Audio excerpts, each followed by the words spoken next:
नमस्कार, 12 बजे की 12 बड़ी खबरों में आप सभी दर्शकों का स्वागत है और मैं हूं आपके साथ अखंड राय।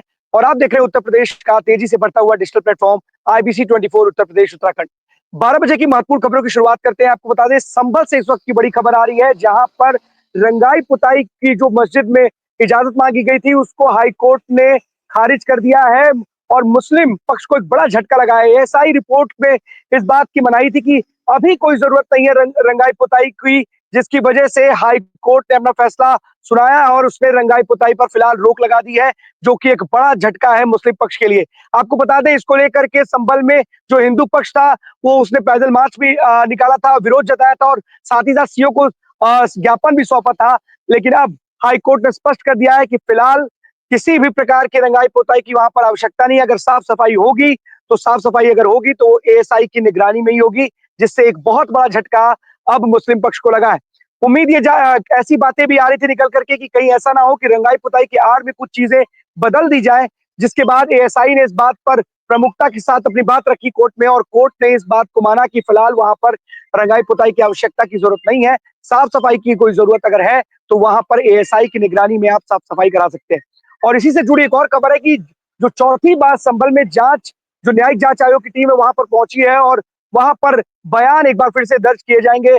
डीएम है वहां पर, एसपी हैं और साथ ही साथ जो वहां पर जो विष्णु शंकर जैन है, उनके भी बयान वहां पे दर्ज किए जाएंगे और पूछे जाएंगे। वो तस्वीरें आपको दिखाते हैं सीधे संभल से, जहां पर न्यायिक जांच आयोग की टीम वहां पर पहुंची हुई है।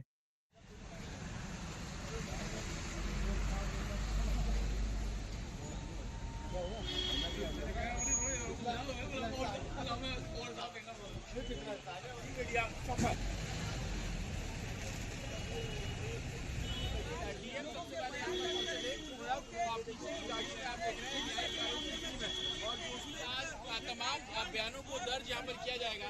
आज मुख्य तौर पर डीएम संभल जाएंगे, साथ ही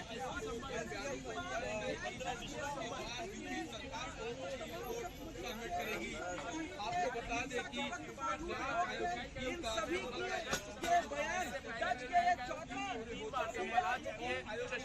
बयानों को दर्ज किया गया। तो संभल सुर्खियों में बना हुआ है। 24 नवंबर को एक दंगा भड़का था, जिसके बाद से वहां पर तमाम चीजें हुई थी। विपक्ष लगातार सरकार पर हमलावर भी था और अब धीरे धीरे एक एक कड़ी जो है वहां पर संभल की, क्योंकि न्यायिक जांच आयोग के सामने इस पूरे दंगे को या ये किसका है कि पूरे की पूरा जो वहां पर घटना घटित हुई थी उसकी जांच करने का जिम्मा है और इसी को लेकर के वो तमाम अधिकारियों से भी उनके बयान लेंगे और वहां पर किस तरीके से हिंसा घटित हुई, कौन कौन लोग इसके लिए जिम्मेदार थे, क्या कारण थे कि इतनी बड़ी घटना घटित हुई, ये तमाम सवाल वहां पर न्यायिक जांच आयोग की जो टीम है वो सवाल करेगी। आपको बता दें कि महाकुंभ का समापन हो चुका है और महाकुंभ के समापन के साथ ही सीएम योगी ने बड़ी घोषणा की है। इस घोषणा के तहत अब जो सफाई कर्मचारी हैं उनको जो मिनिमम सैलरी मिलेगी वो 16,000 होगी। साथ ही साथ जो महाकुंभ में जो भी सफाई कर्मचारी वहां पर लगे थे उनको 10,000 रुपए बोनस दिए जाएंगे। सीएम योगी ने वो जो घोषणा की वो आपको सुनाते हैं। आज आपके लिए सहभोज के साथ हम यहाँ पर आए हैं। मैंने परिवहन मंत्री से कहा है कि वह परिवहन विभाग के चालक परिचालकों के साथ ही सहभोज करेंगे और आपके साथ ही वे रहेंगे, आपके साथ ही भोजन करेंगे। आप अपनी बात को उनके सामने रख भी लेना, आराम से ज्ञापन बना करके उनको देना भी और उसको पूरा करेंगे। मैं इसके लिए वित्त मंत्री को भी साथ में लेके आया हूं। लेकिन मैं एक बात के लिए आपको ये बोलना चाहता हूं कि आप लोगों ने जो सेवा की है, महाकुंभ में जिन लोगों ने सेवा की है, उन लोगों को हम लोग एक बोनस देने जा रहे हैं और वह बोनस जो यहां पर दिया जा रहा है वह 10,000 रुपए का आपको अतिरिक्त यहां पर दिया जा रहा है कुंभ के लिए। इसके अलावा और भी अन्य घोषणाएं हम लोगों ने आज सुबह के सत्र में की हैं। सीएम योगी ने, आपने सुना कि किस तरीके सीएम योगी सफाई कर्मचारियों के बोनस की बात कर रहे थे और सबसे बड़ी बात है कि जिस तरीके से जो सैलरी होती है, मासिक सैलरी, उससे करीब अब 16,000 कर दिया गया। आपको बता दें, विधानसभा सत्र चल रहा है और विधानसभा सत्र की शुरुआत के साथ ही जो बयान आते हैं नेताओं के, वो एक से बढ़कर एक आते हैं। सबके अलग अलग बयान हैं और सबकी अपनी अपनी अलग अलग परिपाटी है। इसी कड़ी में जो डिप्टी सीएम है सूबे के केशव प्रसाद मौर्य, उन्होंने समाजवादी पार्टी को लेकर के तीखा हमला बोला है। उन्होंने कहा है कि 2027 में एक बार फिर से बीजेपी तीसरी बार यूपी में सरकार बनाएगी और 2017 की तर्ज पर ही बड़े अंतर से भारतीय जनता पार्टी चुनाव जीत करके आएगी। साथ ही साथ उन्होंने ये भी कहा है कि समाजवादी पार्टी समाजवादी पार्टी है, उनकी नाव में एक बहुत बड़ा छेद है, जो उस पर सवार है उससे उतर करके कहीं और की तलाश में है। सुनाते हैं डिप्टी सीएम कृष्ण प्रसाद मौर्य का बयान, उन्होंने क्या कुछ कहा विधानसभा सत्र में एंट्री करने से पहले। जल्दी जल्दी समाजवादी पार्टी ने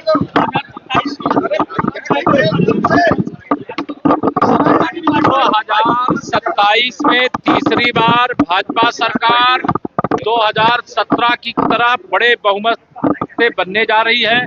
समाजवादी पार्टी का भविष्य अंधकारमय है, उसकी नाव में बड़ा सा छेद है, उसमें जो बैठे हैं अभी भी उतर उतर के भागने की तैयारी में कि डूबने वाली है। समाजवादी पार्टी समाजवादी पार्टी। कांग्रेस आज अपने अभियान की शुरुआत कर रही है आजमगढ़ से, और वो हर विधानसभा में 3-3 सभाएं करेंगे। नहीं, वो 3-3 नहीं 30-30 सभाएं कर ले, लेकिन अभी कांग्रेस का खाता नहीं खुला है। सर, जो सीएजी की रिपोर्ट आई थी, अब उसमें जाहिर हुआ है कि 14 मेडिकल हॉस्पिटल में दिल्ली में आईसीयू नहीं थे और मोहल्ला क्लिनिक में बेसिक टॉयलेट्स थे। कि आम आदमी पार्टी ने ईमानदारी के नाम पर जितनी बड़ी बेईमानी किया है, भारत के इतिहास में दूसरा कोई ऐसा उदाहरण जमा मस्जिद में आज में एएसआई को अपनी रिपोर्ट सबमिट करनी है। आम आदमी पार्टी से लेकर के कांग्रेस समाजवादी पार्टी पर तीनों पर ही तीखा हमला बोला डिप्टी सीएम केशव प्रसाद मौर्य ने, और इस अंदाज के लिए जाने भी जाते हैं। केशव प्रसाद मौर्य लगातार समाजवादी पार्टी को समाजवादी पार्टी बताते चले आ रहे हैं, और विधानसभा हो या फिर बाहर हो, कभी भी उनका ये डायलॉग जो है वो बड़ा फेमस है कि समाजवादी पार्टी समाजवादी पार्टी है। और उन्होंने इस पर भी जो कांग्रेस आज से एक मतदाता जोड़ो अभियान चलाने जा रही है, गरीब गांव किसान को लेकर के वो पहुंचेगी और वहां पर मतदाता जोड़ने का काम करेगी। इसी को लेकर के उन्होंने बोला कि 3 नहीं 30 सभाएं कर लें तब भी उनका खाता नहीं खुलेगा। फिलहाल आम आदमी पार्टी पर भी उन्होंने सवाल खड़े किए और बोला कि सबसे बड़ी ईमानदारी के नाम पर अगर कोई पार्टी किसी ने बनाई थी तो सबसे बड़ी बेईमान पार्टी है आम आदमी पार्टी। अब चलते हैं सभी सहयोगियों के पास, एक एक करके हमारे सभी साथी आज की जो बड़ी खबरें उनके शहरों की है वो बताएंगे। तो सबसे पहले हमारे जो साथी हमारे साथ जुड़ रहे हैं उनके शहर की बड़ी खबर हम आज जानते हैं। अवनीश हमारे साथ जुड़े हुए कानपुर से। अवनीश, कौन सी बड़ी खबर है कानपुर से आज की?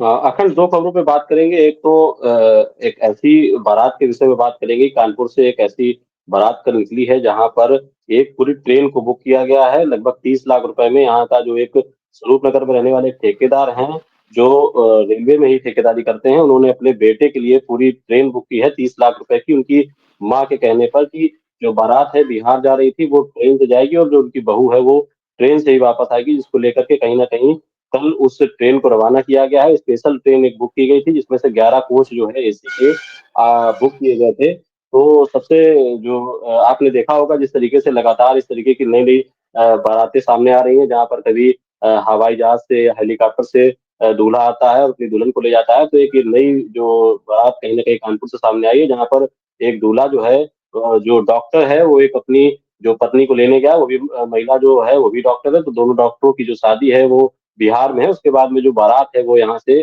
400 बारातियों के साथ में ट्रेन से गई है और वही से वापस आएगी, जिसकी जो बुक करने की जो कीमत है वो लगभग 30 लाख रुपए की इसको बुक किया गया है। वही दूसरी खबर जो ये है कि कानपुर में लगभग 1550 ऐसे पुलिसकर्मी हैं जिन्होंने अभी तक अपनी संपत्ति का ब्यौरा नहीं दिया है, जिसके कुछ समय पहले पुलिस ने एक सूचना जारी की थी कि जितने भी पुलिसकर्मी हैं या जितने भी सरकारी विभाग के लोग हैं वो अपने अपने संपत्ति का ब्यौरा देंगे। जिसमें से 1550 लोग ऐसे पुलिसकर्मी हैं जिन्होंने संपत्ति का ब्यौरा नहीं दिया है। पुलिस का कहना है कि उन्होंने ये व्यवस्था इसलिए से लागू की थी कि क्योंकि उनको जानकारी मिल रही थी कि जो कुछ ऐसे पुलिसकर्मी हैं जिनका संबंध चोर हैं जो या बड़े बड़े ऐसे लोग हैं जो गलत कामों में हैं, वो उनका पैसा उनके द्वारा लगाया जाता है। तो कहीं ना कहीं जो 1550 लोग हैं, अगर ये अपनी संपत्ति का ब्यौरा 1 हफ्ते के अंदर नहीं देंगे तो मार्च का जो वेतन है कहीं ना कहीं रोकने की जो है बात कानपुर पुलिस कमिश्नरेट के द्वारा की जा रही है।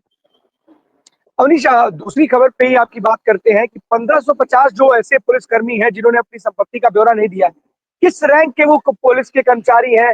क्या सिपाही रैंक के हैं या फिर इंस्पेक्टर रैंक के हैं या उससे बड़े सीनियर इंस्पेक्टर रैंक के हैं? कौन से वो कर्मचारी हैं जिन्होंने अभी तक अपनी संपत्ति का ब्यौरा नहीं दिया? क्योंकि जो वर्दी पर जो दाग लगते हैं वो लगातार लगते आते हैं, और जिस तरीके की आपने बात की कि इनके जो संबंध होते हैं हर प्रकार के लोगों से होते हैं, बड़े बड़े लोगों से भी होते हैं और सबसे छोटे जो तबके के लोग होते हैं, स्मैकिया टाइप के, चेन स्नैचर टाइप के, क्योंकि कहते हैं पुलिस से कोई चीज छिपी नहीं रहती है। अवनीश, बिल्कुल ये जो 1550 लोगों की जो सूची है, इसमें सभी प्रकार के अधिकारी से लेकर के नीचे जो पुलिसकर्मी है, सभी उसमें से शामिल हैं और जिसमें से जो पुलिस जो सिपाही तबके के जो लोग हैं, उनमें ज़्यादा उनकी संख्या ज़्यादा देखी जा सकती है। लेकिन आपको बता दें, जिस तरीके से आप जानते हैं कि कहीं न कहीं जो अपराध की होता है, उसके बाद में जो अपराध खोला जाता है, तो पुलिस को लगभग-लगभग जानकारी होती है और बहुत आसानी से जो है, अगर पुलिस चाहती है, तो उस अपराध को खोल लेती है। लेकिन जिस तरीके से सरकार ज़ीरो टॉलरेंस पे काम कर रही है, उसका कहना है कि कोई भी हो, वो पुलिसकर्मी हो या कोई भी सरकारी विभाग का कर्मचारी क्यों ना हो, अगर वो गलत तरीके से किसी भी कार्य में लिप्त होगा, तो उसके ऊपर सख्त कार्रवाई की जाएगी, जिसको लेकर के ये एक व्यवस्था लागू की गई थी, जिसमें साफ तौर पर कहा गया था कि अगर जो भी पुलिसकर्मी है या सरकारी कर्मचारी है, वो अपनी संपत्ति का ब्यौरा दे, जिससे कहीं न कहीं ये जानकारी ज़रूर हो जाएगी कि अगर जिस तरीके से अगर किसी पुलिसकर्मी की 70,000 रुपए सैलरी या 50,000 सैलरी है, तो एक सीमित समय तक वो कितनी भी अपनी संपत्ति बना सकता है या संपत्ति से अगर ज़्यादा उसकी संपत्ति होती है, तो उसका आने का कारण क्या है, कहाँ से वो संपत्ति आई है, तो उससे अगर वो दागी है, तो दागी के खिलाफ सख्त कार्रवाई की जाएगी। तो फिर जिस तरीके से कार्य किया जा रहा है सरकार के द्वारा, कहीं न कहीं एक अच्छी व्यवस्था है। अगर इस तरीके से कार्य होगा, तो जो एक भ्रष्टाचार लगातार फैलता रहता है, उसमें कहीं न कहीं कमी ज़रूर आएगी। हाँ, बिल्कुल अवनीश, इस तरीके के लगातार कार्य करने चाहिए और हर विभाग में, क्योंकि आपको बता दें कि मानव संपदा पोर्टल पर सभी राज्य कर्मचारियों को अपनी जो संपत्ति का विवरण देना था, लेकिन 85% लोगों ने ही अपनी संपत्ति का विवरण दिया था। फिलहाल उस डेट को थोड़े दिनों के लिए बढ़ा दिया गया है, लेकिन दिक्कत क्या है, अगर मैंने संपत्ति कोई अर्जित की है या मैंने कोई संपत्ति बनाई है, तो मुझे अपनी संपत्ति डिस्क्लोज करने में दिक्कत क्या है? अगर मैं बीमार नहीं हूं तो, अगर मैंने संपत्ति सही ईमानदारी से मैंने अपनी उस संपत्ति को बनाया है, तो मुझे उस संपत्ति को बताने में दिक्कत क्या आ रही है? क्या इस प्रदेश के 85% लोग खराब हैं? क्या इस प्रदेश के 85% लोगों को अंदर डर नहीं है? क्या इस प्रदेश के जो 85% जो सरकारी कर्मचारी हैं, उन्होंने अगर टाइम से अपनी संपत्ति का ब्यौरा दे दिया है, तो जो 15% लोग बचे हुए हैं, आखिरकार उनमें किस प्रकार का भय है कि वो अपनी संपत्ति का ब्यौरा नहीं दे रहे हैं, अवनीश? अखिल देखिए, काफ़ी समय से आप भी पत्रकारिता में लगातार जो है पुलिसकर्मियों के से संपर्क में रहते होंगे। आप लगातार जानते हैं कि जिस तरीके से कार्य होते हैं, जिस तरीके से बहुत सारे कार्यों के एवज में जो है पुलिस के द्वारा पैसा भी लिया जाता है, तो वो पैसा आप जानते हैं 2 नंबर का होता है और उसको कहीं न कहीं आपको खपाना होता है। तो कई तरीके के अधिकारी या कर्मचारी इस तरीके के भी होते हैं कि उस पैसे को संपत्ति में कर देते हैं। वो संपत्ति अपने किसी परिवार के नाम पे ले लेते हैं या किसी रिश्तेदार के नाम पे ले लेते हैं और ज़्यादातर यही होता है। अपने नाम पर बहुत ही कम कर्मचारी हैं जो अपने नाम पर कोई संपत्ति लेता है, जो जो सरकारी कर्मचारी है। प्राइवेट में तो ये व्यवस्था होती भी है, लेकिन सरकारी कर्मचारी के पास में क्योंकि एक जिस तरीके की जाँच बैठी, इस तरीके की जाँच बैठने का डर होता है, तो वो तो पुलिस ये भी देख रही है। ऐसा नहीं है कि अगर आप संपत्ति का ब्यौरा दे रहे हैं, तो पुलिस कोई जाँच नहीं करेगी। उसमें एक ये भी लॉज़ है कि अगर आप संपत्ति का ब्यौरा दे रहे हैं, तो आस-पास के जो भी आपके संबंधी हैं या वो हैं, उनको भी देखा जाएगा, उनके किस तरीके से आपके संबंध है। अगर उनमें भी कोई ऐसी जानकारी मिलती है, तो उसमें भी जाँच की जाएगी और पता लगाया जाएगा कि ये जो संपत्ति बनाई गई है, इसमें कहीं आपका हाथ तो नहीं है।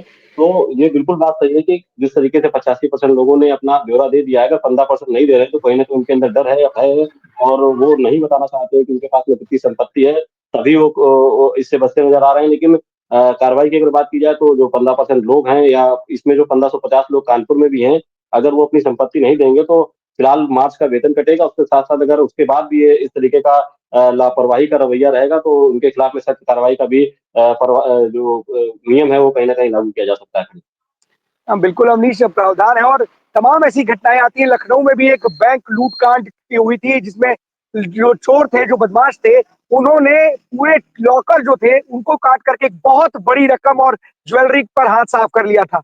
एक जिसमें मुख्य आरोपी था, उसका एनकाउंटर भी हुआ था और तमाम जो आरोपी थे वो पुलिस की गिरफ्त में थे। लेकिन सबसे बड़ी हैरानी की बात थी, जिस इस पूरी का जो घटना का जिसका जो खुलासा हुआ था, उसके बाद जो टीम थी, वो टीम छुट्टी पर चली गई थी, जिसके बाद सवाल खड़े हुए थे। अब फिलहाल ऐसा सुनने में है कि उसकी जांच चल रही है।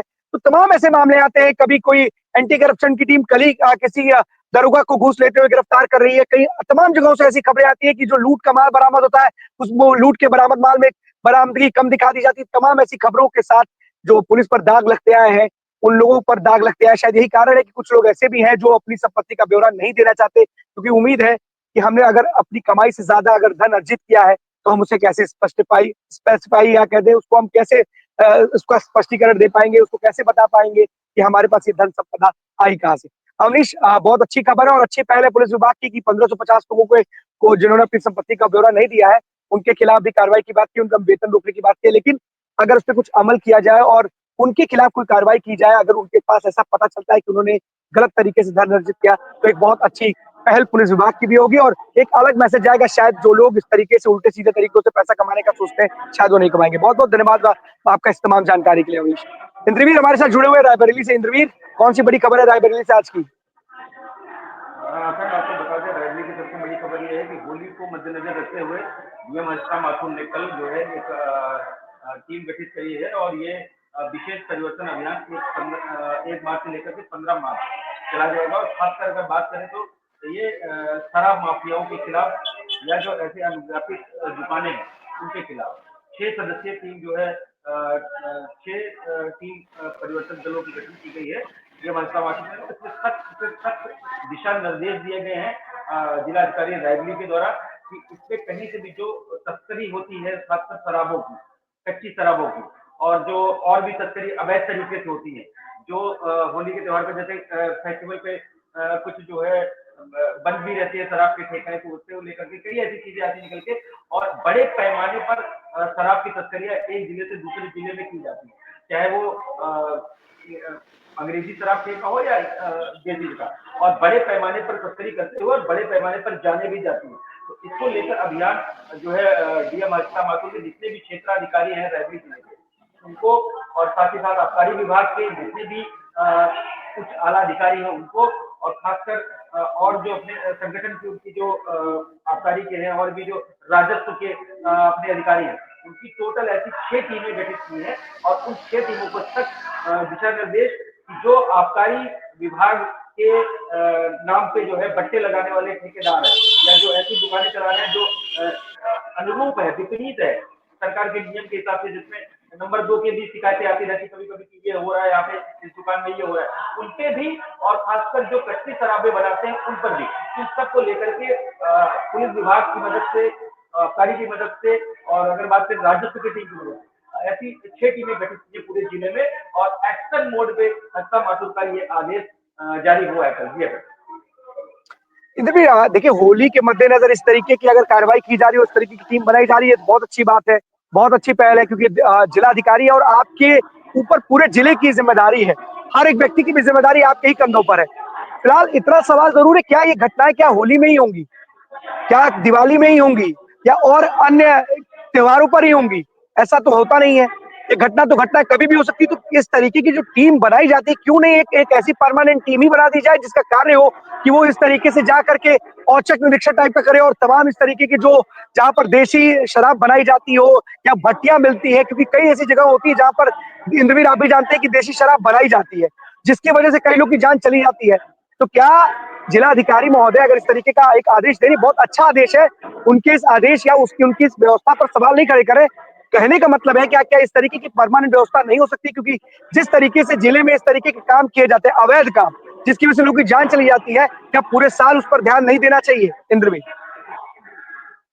You are absolutely right, but actually की जो अकॉर्डिंग गवर्नमेंट की गाइडलाइन होती है, जिलाधिकारी उसी पे ज्यादातर काम करते हैं। वो किसी भी जिलाधिकारी की बात करें हम, और पर्टिकुलर जैसे आप कह रहे हैं कुछ चीजों में इंटरफेयर डायरेक्टली कर सकते हैं, लेकिन इतना बड़ा हमको लगता है जीडीपी पे, उत्तर प्रदेश की जीडीपी पे होता है, अगर सबसे बड़ा इम्पैक्ट अगर आज या केंद्र सरकार को उससे आता है, तो अगर राजस्व के मामले में कहीं से थोड़ा बहुत बढ़ोतरी होती है, तो वो एक ऐसा विभाग, आबकारी विभाग है, जो शायद फुलफिल करता नजर आता है। हर बार आबकारी विभाग प्रॉफिटेबल रहता है।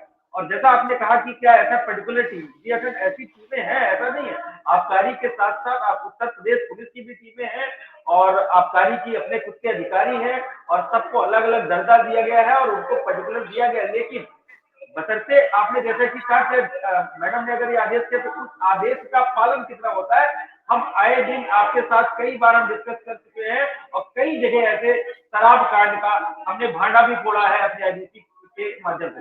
लेकिन जब वो खबरें निकल के आती है, बाजार, आप ही के साथ मैंने खबर की हुई, गुरबखर थाना क्षेत्र में कई बार बाजारों में थैलियों में शराब बिकती जा रही है सब्जियों की तरीके, लेकिन ऐसा नहीं है। लेकिन डिपेंड ऑन ये करता है कि मैडम ने तो बना दिया या सबने बना दिया जो उच्च अधिकारी है, लेकिन क्या वो टीम बनने के बाद भी, जैसे टीम तो है ही पूरी, पर्टिकुलर अगर बात करें तो आबकारी विभाग की टीम है, उनके आबकारी के साथ में यूपीसी पे के अपना पूरा डिपार्टमेंट दिया गया और वो कोऑर्डिनेट करके जिस लोकल कॉलेज चाहे वहाँ से जितनी फोर्स चाहे वहाँ से फोर्स ले सकते हैं और उसके साथ वो काम करते हैं। लेकिन बशर्ते बात यह है जब उनको हर तरीके से मैनेजमेंट करना आता है, मैं एकदम क्लियरली बोलता हूँ, और मैनेजमेंट के अनुरूप अगर जब उनके कहीं होता है तब वो जाकर दबिश देते हैं। अदरवाइज साहब एसी की बढ़िया सी हवा खाते हैं तो आ गया समय भी, उसके पहले कोई काम होता नहीं है। जैसे आप कह रहे हैं टीम बनाना ही सवाल नहीं है, उस टीम को लेकर के चल पाना वो बड़ा डिफिकल्ट है और वो हर आदमी अपनी जिम्मेदारियों से मुकरता है। आज के टाइम पे अगर वो गवर्नमेंट एम्प्लॉय है तो मैंने ये देखा, मैं किसी गवर्नमेंट एम्प्लॉय को पर्टिकुलर सबको नहीं कह रहा हूँ, लेकिन हर विभाग में कितनी रिस्पॉन्सिबिलिटी से आप अपनी जिम्मेदारियां निभा रहे हैं, ये बड़ा सवाल है और ये सवाल लाइफ टाइम के लिए रहेगा। बिल्कुल, इसीलिए मैंने ये सवाल आपसे पूछा था क्योंकि मुझे आपकी खबर वो याद थी, वो खबर जो आपने दिखाई थी और बहुत चर्चा हुई उस खबर पर। सवाल इसीलिए था कि टीमें तो पहले से बनी हुई हैं, आबकारी की टीम है, उसके पास भी अपने उड़न दस्ते होते हैं जो जांच पड़ताल करते रहते हैं, लेकिन उड़न दस्तों का या उस तरीके की विशेष जो टीम होती है उसका मतलब क्या है फिर कि अगर जिला अधिकारी को होली के समय इस तरीके की बात कहनी पड़े तो वो टीमें क्या अपने कार्य को ठीक तरीके से करती नहीं है? और अगर इस तरह की खबरें हम भी अपने चैनल पर दिखाते हैं आपके माध्यम से, तो किस लिए दिखाते हैं? इसीलिए दिखाते हैं ना, क्या होली, दिवाली और किसी त्योहार के समय ही आप लोग एक्टिव नजर आओगे? आपकी जिम्मेदारी क्या है अगर जिला अधिकारी इस तरीके के निर्देश दे रहे हैं तो? क्या आपके पास कोई जिम्मेदारी नहीं है क्या? क्या आपको बस एक टीम और सारी चीजें व्यवस्था करा करके बताना पड़े आपको अपने कार्य के लिए, तब आप काम करेंगे?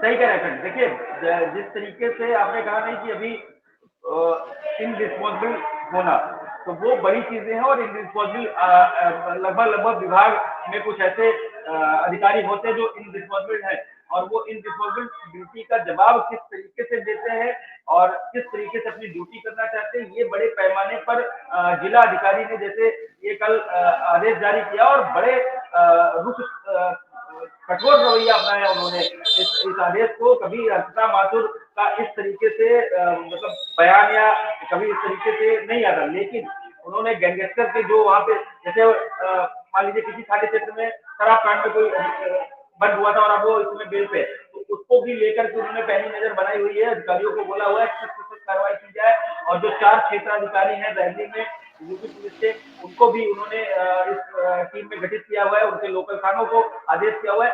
इस तरीके से कहीं ना कहीं जो बड़े पैमाने पर कच्ची शराब की तस्करी और देसी शराब या इंग्लिश शराब हो, या फिर जैसे उनके पास है कि पर्टिकुलर आप 10 बोतल से ज्यादा नहीं ले सकते या लिमिटेशन आप इतनी बोतल से ज्यादा रिसीव नहीं कर सकते, उनको भी लेकर जो नंबर 2 पर किसी या फिर जो दुकानें हैं उन पर भी कोई काम ना हो, ऐसे कई दिशा निर्देश उन्होंने होली को देखते हुए ये आदेश जारी किया और ये बड़ी चीजें हैं। अगर इसपे अब आला अधिकारी जो डिपार्टमेंट ऑफ आबकारी है वो अगर पर्टिकुलर सही से अगर काम कर ले जाएंगे तो कोई घटना होने से जो अनहोनी, भगवान ना करे कभी कोई अनहोनी हो, लेकिन आने वाले टाइम में जो है त्योहार को देखते हुए ये चीजें जो घटित की है कि कभी कोई कहीं कोई दंगे फसाद एक शराब कांड की वजह से या कहीं कुछ पी के या ऐसे कुछ घटनाएं ना हो, उसको लेकर डीएम ने जो है कल आदेश जारी किया।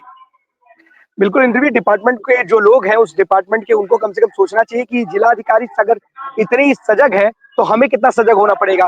फिलहाल आदेशों की बात की है तो आदेश कई सारे दिए जाते हैं, लेकिन कितना उस पर अमल होता है ये देखने वाली बात होती है। बहुत बहुत धन्यवाद आपका तमाम जानकारी के लिए। यानी कौन सी बड़ी खबर है प्रतापगढ़ से आज की? बिल्कुल, देखिए अखंड प्रतापगढ़ नहीं, प्रयागराज ही अभी रहेगा। आज आखिरी दिन है मेरा प्रयागराज में और प्रतापगढ़ पर भी आऊंगा, लेकिन प्रयागराज में कल के पूरे दौरे की बात करें उत्तर प्रदेश के मुखिया योगी आदित्यनाथ की, तो सुबह 10 बजे से शाम 7:15 तक उन्होंने प्रयागराज में बिताया सफाई कर्मियों के साथ। फिर उसके बाद बड़े हनुमान जी, कल उत्तर प्रदेश के मुखिया योगी आदित्यनाथ का एक बहुत ही अच्छा बयान मुझे लगा कि उन्होंने कहा कि जिस तरीके से प्रयागराज की पुलिसिंग, जब वो प्रेस वार्ता कर रहे थे 4:05 पे, कि उन्होंने बोला कि प्रयागराज की पुलिसिंग जिस हिसाब से रहा उस हिसाब से उनको सैल्यूट है, उनको उनके काम को सैल्यूट है, क्योंकि मैं 5 जनवरी तक इस संगम नोस तक मैं जा पाया हूँ और उसके बाद से संगम नोस तक जाने की हिम्मत नहीं बढ़ी। हम लोगों की गाड़ियां जिस पीपा पुल पे गुजर जाती थी, उस पीपा पुल से 7 तारीख के बाद से हम लोग वो पीपा पुल नहीं डाक सकते थे। जिस अरेल से हम लोगों को सेक्टर 6 जाने में बड़ी दिक्कत हुई थी जब अमित शाह आए थे, तो उसके बाद से हमने अपना दौरा दारा और झूसी के साइड का कैंसिल कर दिया था। तो उत्तर प्रदेश के मुखिया योगी आदित्यनाथ ने कल 6 बजे से लेकर के 7 बजे तक, तकरीबन 6:40 तक उन्होंने उत्तर प्रदेश के पुलिस के साथ बिताया। देखिए, एक नॉर्मल व्यवहार की तरह रहे योगी आदित्यनाथ। जिस तरीके से उन्होंने सफाई कर्मियों के साथ वक्त बिताया, विदाउट प्रोटोकॉल के साथ उन्होंने, आपने विजुअल भी देखे होंगे, आपने विजुअल, आईबीसी ने विजुअल चलाए भी थे, विदाउट प्रोटोकॉल, उनके एक भी सिक्योरिटी गार्ड नहीं थे। सोचिए, उनके साथ भोजन ग्रहण किया, फिर उसके बाद बड़े हनुमान जी के दर्शन किए। वो इतने खुश नजर आ रहे थे, उनके चेहरे पे एक अलग ही मुस्कान नजर आ रही थी। और deputy CM Keshav Prasad Maurya, deputy CM Brajesh Pathak भी मौजूद रहे। पूरे ऑल ओवर की बात करें तो महाकुंभ भव्य, दिव्य और सुगम और सफल तरीके से उन्होंने सारे कर्मचारियों को धन्यवाद अर्पित किया। और उसके बाद उनका जो 7:15 का प्रोटोकॉल था, वो एक, मेरी जो जानकारी थी कि 7:30 बजे के बाद वो प्रयागराज से निकले हैं। तो सोचिए, इतनी देर, तकरीबन 10 घंटे उन्होंने, 10 घंटे के आसपास, 8 से 9 घंटे उन्होंने प्रयागराज में बिताया और हर एक कर्मचारियों का धन्यवाद अर्पित किया। सफाई कर्मचारियों को 16,000 का वेतन, 10,000 का बोनस उन्होंने दिया। तो ये बड़ी उपलब्धि थी। और ये भी कहा गया कि प्रयागराज में जितने भी जो हमारे सोर्सेज हैं, एक बड़े ही अधिकारी, आप उनका नाम अच्छी तरीके से जानते हैं, उनसे मेरी तकरीबन 20 मिनट बात हुई है। अखंड, मैं आपको बता दूं कि उनके पास ऐसे सारे लिस्ट है। आसपास के जिलों की भी बात करें तो आसपास के जिले, सबसे पहला नंबर अगर कोई जिले का आएगा तो वो तो है जौनपुर। डॉक्टर, वहाँ के एसएसपी डॉक्टर कौस्तुभ के ऊपर गाज गिरेगी, ये कंफर्म हो चुका है। उन्होंने कहा है कि अभी जिस तरीके से कुछ जिलों का उन्होंने नाम नोट किया कि देखिए, जो मेन जिले थे, बनारस से कनेक्टेड, अयोध्या से कनेक्टेड, जब मौनी अमावस्या के बाद घटना हुई तो कुछ जिले के एसपी रोड पर आए थे।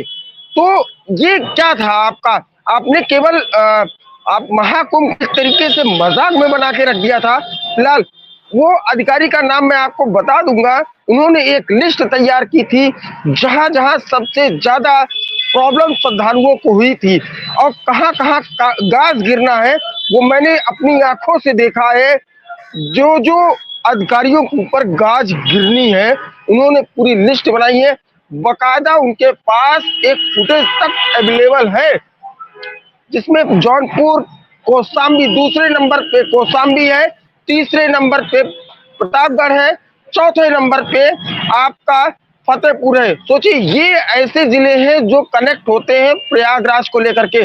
सबसे अव्वल नंबर पे रहा अगर कोई जिला तो वो रहा चित्रकूट, क्योंकि चित्रकूट में श्रद्धालुओं का भी आगमन बहुत ही सुगम तरीके से कराया गया और वहां से आने के लिए, प्रयागराज के लिए सबसे अच्छे रैंक पे रहा, ये कह सकते हैं। वहां जो श्रद्धालु आए, श्रद्धालु के आने से जाने तक के लिए वहां की पुलिसिंग नंबर 1 पे रही। तो पुलिसिंग कैसे होती है ये उन्होंने बताया। और इस पूरे महाकुंभ में एक चीज आपको बताते चले कि 15 दिन तक सफाई अभियान चलेगा। सफाई कर्मी यहाँ पे पूरे स्वच्छता अभियान के तहत गंगा जी को साफ करने का काम किया जाएगा। और अब अभी भी ऐसा नहीं कह सकते कि संगम पे भीड़ नहीं है, संगम पे भीड़ अभी भी थोड़ी बहुत है, लोग आ रहे हैं और आस्था की डुबकी लगा रहे हैं। लेकिन अब धीरे धीरे जो है प्रयागराज का मेला छटना शुरू हो जाएगा और धीरे धीरे फिर से वो रेत का शहर एक बार फिर से 1 साल बाद, और ये ऐसा महाकुंभ 12 साल बाद आएगा। अखंड। ज्ञानेंद्र, एक तस्वीर की बड़ी चर्चा हो रही है और विपक्ष ने उस तस्वीर को, आपने भी देखा होगा कि उस तस्वीर को लगाकर कई सवाल खड़े किए हैं। वो तस्वीर थी जब सीएम योगी और उनके दोनों डिप्टी सीएम के साथ साथ कई मंत्री जो थे वो घाट पर पहुंचे थे और सफाई जो स्वच्छता अभियान में उन्होंने भाग लिया था, उसमें वो मास्क पहन देते हुए थे और हाथों में ग्लव्स लगा करके वो साफ सफाई कर रहे थे। इसको लेकर के जो मुख्य विपक्षी पार्टी है समाजवादी पार्टी के मुखिया ने भी एक कोट किया था तस्वीर लगा करके। अब जो विपक्ष है वो साफ सफाई को लेकर के कह रहा है कि आप कह रहे हैं कि वहां पर किसी प्रकार की गंदगी नहीं थी, सब कुछ साफ था, तो माँ गंगा में इस तरीके से आप ग्लव्स लगा करके और मास्क पहन के जाने की क्या जरूरत पड़ी थी? बिल्कुल अखंड, देखिए देर रात मेरी प्रमोद तिवारी जो कि विपक्ष के नेता हैं, मेरी प्रयागराज में उनसे मुलाकात हुई। रात के 10 से 10:30 बज रहे थे और उन्होंने मुझे खुद कॉल करके बुलाया था। तकरीबन 1 घंटे मेरी उनसे बात हुई है। सोचिए, उन्होंने तो कोई ऐसी उंगलियां तो नहीं उठाई, उन्होंने सिर्फ एक बात को लेकर के, मौनी अमावस्या को लेकर के कहा कि आंकड़ों में थोड़ी सी हेर फेर की गई है मौतों के मामले में, लेकिन ऐसा कुछ। और उन्होंने, और ना आज सीएम थे ना उन्होंने उस पर कोई टिप्पणी की। अगर विपक्ष ऐसा कहता है, एक चीज बताइए भाई साहब, अगर आप भी आज सत्ता में होते और ऐसा महाकुंभ का आप आयोजन कराते होते तो आप भी जब वहां मौके पे होते ना तो आप भी मास्क पहनते। और ऐसा नहीं था कि सीएम योगी ने ही मास्क पहना था, डिप्टी सीएम ने ही मास्क पहना था, ग्लव्स पहना था, सारे मंत्रियों ने ग्लव्स और मास्क पहना था, वहां तक कि सफाई कर्मियों ने भी ग्लव्स को, वो उनका वो एक जो पूरा रूटीन होता है सफाई कर्मियों का, ग्लव्स पहन के बकायदा मास्क लगा के तब सफाई की जाती है, तो वो अपने पूरे ड्रेस कोड में थे। बिल्कुल शायद बहुत आपने सही बात बोली ज्ञानेंद्र की। देखिए, हर चीज का एक नियम कायदा कानून है और अगर उस नियम कायदे कानून के तहत अगर कोई काम करा स्वच्छता के लिए, तमाम जो मानक होते हैं, पैमाना, तो उसको तो पूरा करना ही पड़ेगा ना भाई। उसके लिए कोई, आप ऐसा तो नहीं कि सीएम जब डुबकी लगा रहे थे, चाहे अमित शाह जी के साथ, गृह मंत्री के साथ हो, चाहे किसी के साथ, खुद भी डुबकी लगा रहे थे अपने मंत्रिमंडल के साथ, तो क्या उन्होंने हाथों में ग्लव्स पहना था, क्या मास्क लगाया हुआ था? कि क्या विपक्ष की कौन सी राजनीति है, समझ में नहीं आता। और इनके कौन से सलाहकार हैं कि आपको क्या करने के लिए कहते हैं? सवाल ऐसे खड़े करने चाहिए जो कुछ हो, क्योंकि अगर साफ सफाई है वहां पे गंदगी कुछ हो सकती है, साफ सफाई के लिए, स्वच्छता के लिए जो तमाम मानक और पैमाने हैं उसका तो आपको पालन करना ही पड़ेगा ना। क्या आप राजनीति के चक्कर में इतना सब भी भूल गए हो कि आपको पता ही नहीं कि बेसिक रूल्स क्या है? अखंड अखंड विपक्ष को ये नहीं दिखाई दे रहा कि एक मुख्यमंत्री सारे प्रोटोकॉल्स हटा करके सफाई कर्मियों के साथ एक आम आदमी की तरह मिल रहा है, उनके साथ 1 घंटे बिता रहा है, उनके साथ भोजन ग्रहण कर रहा है, उनके साथ संवाद कर रहा है। ये उनको नहीं दिखाई दे रहा है। उनको ये दिखाई दे रहा है कि मास्क और ग्लव्स पहनकर उनके साथ सफाई। ये आप भी तो आए थे महाकुंभ में, मैं अखिलेश यादव की ही बात करता हूँ, सीधे अखिलेश यादव आए थे, कितनी देर आस्था की डुबकी लगाई। मेरे पास मिनट टू मिनट उनका प्रोग्राम है। वो मात्र और मात्र आस्था की डुबकी लगाने के लिए उस संगम में मात्र 10 मिनट से ज्यादा नहीं रुके, मैं सीधे बता रहा हूँ। फिर उसके बाद वो विवेकानंद जी से मिले, सीधे वो उनके पंडाल चले गए। आप 1 घंटे से ज्यादा 1.5 घंटे से ज्यादा महाकुंभ में रुके नहीं। आप दूसरे के ऊपर सवाल उठा रहे हैं, तो सवाल उठाने से पहले भाई साहब आप अपनी झोली में तो झांक के देखिए कि आपकी झोली कितनी भरी हुई है, आप कितने सही हैं, आप कितने सच है। ऐसे कई लोग हैं जो सवाल, प्रमोद तिवारी जी आए, आस्था की डुबकी लगाए, लेकिन उन्होंने इस महाकुंभ में एक बार भी उंगली नहीं उठाई। सिर्फ आज भी उनका यही कहना है कि वो जो आंकड़े हैं, अगर ठीक है आप 30 मरे हैं तो 30 की लिस्ट दीजिए। वो सरकार को सिर्फ यही कह रहे हैं कि ठीक है आपके कथनानुसार 30 मरे हैं तो हमको 30 की लिस्ट तो प्रोवाइड कराइए कि हम उनके घर जाके मिल सके। उनका एक ही फंडा है, उनका एक ही चीज कहना है कि जो 30 मरे हैं अभी तक सब लोगों को लिस्ट नहीं मिली है। एक चीज और उन्होंने कहा, प्रमोद तिवारी जी ने ऐड किया है, मैं आपको ये बता दे रहा हूँ कि जब हमने ये पूछा कि राहुल गांधी और प्रियंका गांधी क्यों नहीं गई, राहुल गांधी का खास तौर पे जाना का कई बार प्लान बना, वो क्यों नहीं गए, तो उनका कहना था, मोना जी भी उपस्थित थी वहां पे, तो मोना जी ने ये जवाब दिया। उसके बाद प्रमोद जी ने पलट के जवाब दिया। मोना जी ने ये कहा कि क्या हर एक शख्स को चाहे वो देश हो चाहे विदेश हो, उनको निमंत्रण जा सकता है? क्या नेता प्रतिपक्ष को निमंत्रण नहीं आ सकता है? उनका ज्ञानेंद्र, ये इसी पे एक कहना था सवाल है। निमंत्रण ज्ञानेंद्र, एक सवाल इसी पर है। ज्ञानेंद्र, बिल्कुल। इसी पे एक सवाल है आपसे। उन्होंने बड़ा अच्छा, ठीक है, आपने अच्छी बात की, आपने कोई सवाल खड़े नहीं किए, लेकिन यही विपक्ष है जो लगातार सवाल खड़े कर रहा था कि महाकुंभ को लेकर के निमंत्रण क्यों दिए जा रहे हैं, कि महाकुंभ में निमंत्रण की आवश्यकता क्या है? क्या नेता प्रतिपक्ष को निमंत्रण नहीं मिला तो इस वजह से वो नहीं आए हैं? सवाल तो ये भी है ना। अगर उनका एक बड़ा नेता राज्यसभा बिल्कुल सांसद बिल्कुल है और अगर उस बड़े नेता ने इस तरीके की बात की है कि निमंत्रण नहीं मिला, अरे महाकुंभ में निमंत्रण नहीं मिला तो नहीं आए। अखिलेश यादव को भी, मैं तो इस बारे में अखिलेश यादव की तारीफ करूंगा, भले वो सवाल खड़े कर रहे हैं, उनको भी तो निमंत्रण नहीं मिला था, वो क्यों आए? बिल्कुल, देखिए यही चीज जो आपने कहा ना, मैंने ये मेरा वो बात आपने काट दी। मैंने ये बात उनसे की थी कि सवालिया निशान तो विपक्ष खड़ा कर रहा था कि आखिरकार निमंत्रण क्यों बांटे जा रहे हैं इस महाकुंभ में। आप देशों विदेशों तक डिप्टी सीएम और मंत्रियों को भेज के निमंत्रण बंटवा रहे हैं। तो उन्होंने ये कहा कि इन द सेंस अगर निमंत्रण बढ़ता है तो विपक्षी नेताओं को भी आना चाहिए, उनका ये कहना था। उसके बाद उन्होंने कुछ बोला नहीं उसपे, और ना मैंने उनसे कोई आपत्ति की। लेकिन एक चीज ये भी कहा कि अर्ध कुंभ याद करिए, 2019 में प्रियंका गांधी आस्था की डुबकी लगाने गई थी, इस बार वो नहीं जा पाई। ये उनको कष्ट है और आज भी कष्ट है। लेकिन ज्ञानेंद्र, एक सवाल भी है, और मैं, देखिए, नेता है और आपके शीर्ष नेतृत्व है और आप भी उनके खिलाफ आवाज नहीं उठा पाओगे। डीके शिव कुमार उप मुख्यमंत्री है कर्नाटक सरकार में, डीके शिव कुमार को आकर के उन्होंने यहाँ डुबकी लगाई थी। लगातार कांग्रेस के जितने भी बड़े नेता हैं उनके निशाने पर है डीके शिव कुमार, और उन्होंने बोला कल में कि मैं हिंदू हूँ, मुझे गर्व है हिंदू होने पर, और इसी के नाते मैंने जाकर के वहां पर आस्था की डुबकी लगाई है। और भी तमाम चीजें थी जिसको लेकर के जो कांग्रेस आला कमान है वो नाराज चला। और पहली बात, अगर निमंत्रण नहीं मिला तो क्या बड़ा दिल नहीं दिखा सकते थे? और दूसरा सवाल कि क्या लोग, जितने लोग हैं, दलितों की बात करते हैं या भेदभाव की बात करते हैं, किस महाकुंभ में कौन ये बता पाएगा 60 करोड़ लोग कौन थे? 66 करोड़ लोग जो आकर के आस्था की डुबकी लगाए वो कौन लोग थे, किस जाति के थे? किस तरीके के भेदभाव की बात आप करते हैं? वहां पर भेदभाव नजर नहीं आता है आपको, लेकिन आपस में लड़ाने का काम आता है। कोई घटना घट जाती है तो उस पर राजनीति करने के लिए आप कहते हैं कि वो दलित का घर है, वो ब्राह्मण का घर है, वो ओबीसी का घर है। क्या तरीका है भाई राजनीति? आप लोग इतने बड़े लेवल पर आप आए हो, आपको समझ में नहीं आता है? बिल्कुल अखंड, देखिए बीजेपी को मेरी जो जानकारी है 64 करोड़ वोट मिले थे और उसने अपनी सरकार बनाई थी। बिल्कुल, और देखिए 3 करोड़ लोग एक्स्ट्रा, तो वो कौन लोग है? क्या वो दलित है, क्या वो ब्राह्मण है, क्या वो ठाकुर है, क्षत्रिय है, कौन सी जात के लोग आए? क्या वो मुस्लिम है? फिलहाल मेरी जानकारी के हिसाब से कौन लोग आए थे आस्था की डुबकी लगा के गए, कौन लोग थे ऐसे, ये कोई नहीं बता सकता। अब एक बात मैं और करता हूँ, मुख्यमंत्री योगी आदित्यनाथ सफाई कर्मियों के साथ बैठ के भोजन ग्रहण कर रहे थे, वो लोग कौन थे?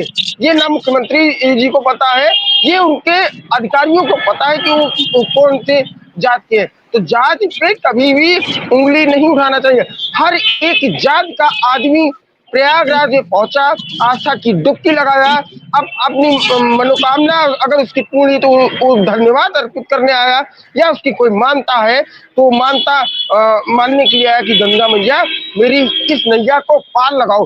तो देखिए उत्तर प्रदेश के मुख्य योगी आदित्यनाथ कल हर एक जगह भाषणों में चुटकुली ले रहे थे कि 60,000 करोड़ लगा करके अगर 3.5 लाख करोड़ का इनकम उत्तर प्रदेश में हो तो मुझे कोई कष्ट नहीं होगा, तो मैं इससे ज्यादा लगाने के लिए हूँ। और 2024 में केवल 1 साल के अंदर 65 करोड़ श्रद्धालु दर्शन करने गए हो, चाहे विंध्याचल हो, चाहे काशी विश्वनाथ हो, चाहे मथुरा हो, चाहे अयोध्या हो, जितने भी तीर्थ स्थल हैं 65 करोड़। लेकिन इन 45 दिनों के अंदर 67 करोड़, 2 करोड़ ज्यादा आ जाना, ये बड़ा ही चौंकाने वाला बात है। और 144 सालों का समागम और एक साथ हिंदुस्तानी यहाँ आ जाना, ये बड़ा ही अचंभे वाली बात है। मैंने फिर कहा, अमेरिका की 2 गुनी, रूस की 4 गुनी और जापान की 5 गुनी, ये सारी जनसंख्याओं को मिला करके एक साथ जहाँ पे समागम हुआ, जहाँ पे लोग आस्था की डुबकी लगाए, अभी भी मैं आपको ये भी बता दे रहा हूँ, मैं प्रूव कर सकता हूँ कि संगम नोस पे अभी भी लोग आ रहे हैं और आस्था की डुबकी लगा रहे हैं। ऐसा नहीं है कि गाड़ियों का काफिला नहीं आ रहा है, लगातार लोग आ रहे हैं, आस्था की डुबकी अभी भी लगा रहे हैं। कल उत्तर प्रदेश के मुखिया योगी आदित्यनाथ ने महाकुंभ का समापन कर दिया और सभी को धन्यवाद ज्ञापित किया। बस इतना ही कहना चाहूंगा अखंड। बिल्कुल ज्ञानेंद्र, इस सारी चीजों से तमाम नेताओं को सीखने की जरूरत है। देखिए, आप राजनीति करते हैं, बिल्कुल अच्छी बात है, और राजनीति के लिए जाना ही जाता है, लेकिन फिलहाल पूरे देश की अखंडता और एकता को खंडित करने का कार्य क्यों करते हैं आप लोग? क्या ये बताता नहीं है कि अगर 66 करोड़ लोग वहां पहुंचे थे, वो कौन थे? सभी जाति धर्म के मानने वाले लोग थे। सभी जाति ने, एक तक किसी ने पूछा नहीं कि कौन कौन डुबकी लगा रहा मेरे बगल में। सफाई कर्मचारी कौन सी जाति का है, किसी ने पूछा? सबके लिए सब साफ कर रहे थे। क्या एकता नजर नहीं आती इन लोगों को? लेकिन किसी मुद्दे पर ओबीसी, अभी अखिलेश यादव ने हाल फिलहाल में एक बयान दिया था कि अपर कास्ट के लोगों ने लोगों को मतलब उसको छीनने का काम किया। तो इस तरीके के बयान की क्या आवश्यकता है भाई? आप राजनीति करिए, पर किसी को आपस में लड़ाने का काम तो मत करिए। हमारा देश प्यार के लिए जाना जाता है, जातीय संभाव के लिए जाता है कि सभी लोग एक साथ एकत्रित होकर के इकट्ठे से प्रेम और सद्भाव के साथ रहते हैं। लेकिन आप जैसे नेता, मैं बिल्कुल कहूंगा स्पष्ट रूप से कि आप जैसे लोग आपस में लोगों को लड़ाने का कार्य करते हैं, जाति का भेदभाव उत्पन्न करने का काम करते हैं। और अगर इतने पढ़े लिखे लोग, ये बिल्कुल फिर से इस बात को ध्यान से सुनिएगा, अगर आप तक ये बात पहुंचेगी तो जरूर सुनिएगा कि अगर इतने पढ़े लिखे लोग, विदेश में पढ़ने वाले लोग अगर आज इस देश में आकर के जाति प्रथा की बात करें, तो बड़े शर्म की बात है आप सभी नेताओं के लिए कि इतने बड़े देश में आकर के आप जाति को प्रमुखता के साथ आगे रखते हो। जाति का मतलब अंतर क्यों नहीं खत्म करते हो? खत्म करो अपने नाम के आगे से जाति की प्रथा, ये भी तो आप कह सकते हो। आप क्या एक नया नहीं ले आ सकते नियम कि आप सब लोग अपनी जाति, अपने नाम के आगे से जाति हटाएं? इसके लिए आप कोई मुहिम नहीं चला सकते हो, लेकिन नहीं चलानी है, क्योंकि आपकी पूरी की पूरी जातीय जनगणना और जाति आधारित राजनीति है, वो खत्म हो जाए।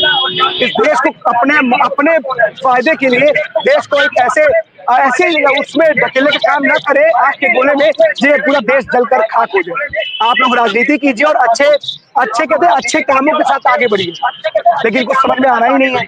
बहुत बहुत धन्यवाद आपका तमाम जानकारी के लिए ज्ञानी। आदर्श समाज से जुड़े हरदोई से। आदर्श, कौन सी बड़ी खबर है हरदोई से?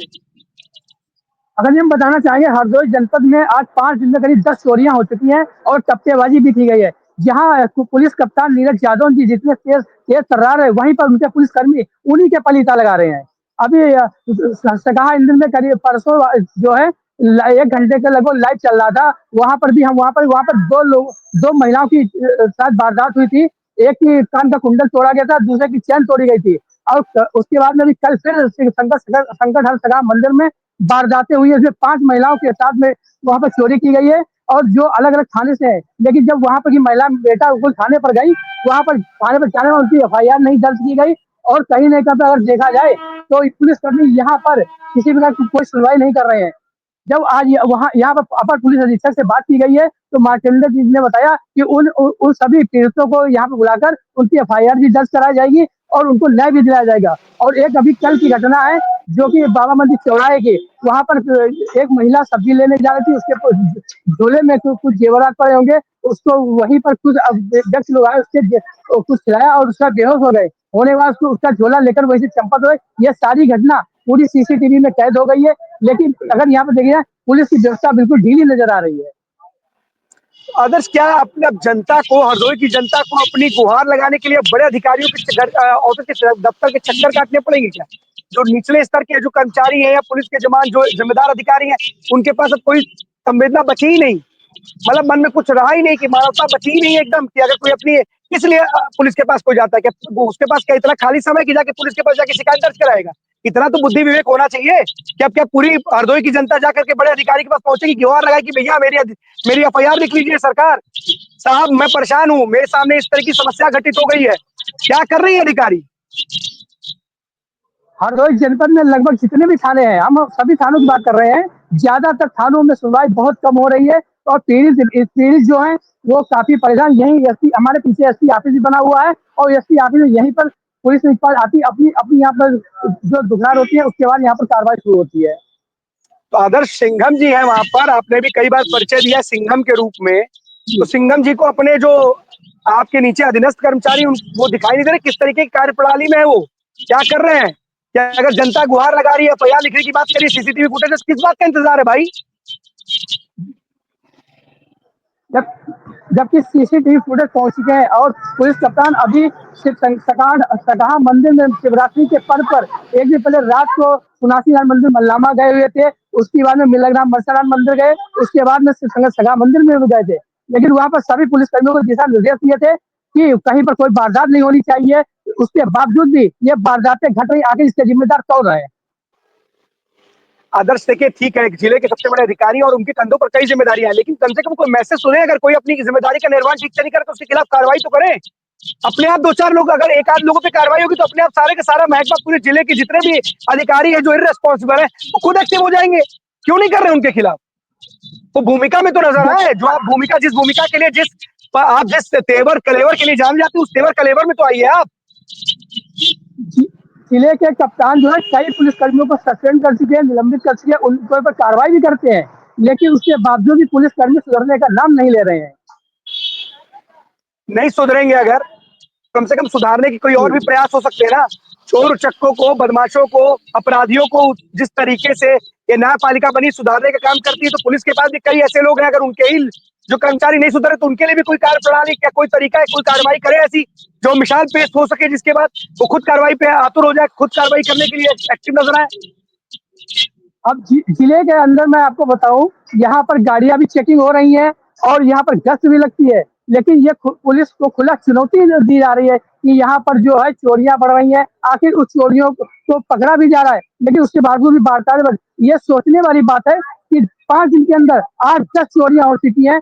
आखिर ये चोरियां कब थमेंगी? आदर्श, ये चेकिंग अभियान जो होते हैं, उन चेकिंग अभियानों का क्या महत्व होता है? उस चेकिंग अभियान किस लिए होते हैं सबको पता है। क्या तो चालान के लिए होते हैं चेकिंग अभियान, या फिर अगर चेकिंग अभियान का कोई सच में बहुत बड़ा रोल होता तो इस तरीके के जो अपराध होते ही नहीं। मुस्तैदी अगर दिखती तो शायद इस तरीके के अपराध करने वाले चोर उचक्के बदमाश शायद सड़कों पर घूमते ही नहीं, और इस तरीके से 8-10 चोरी घटनाएं होती ही नहीं।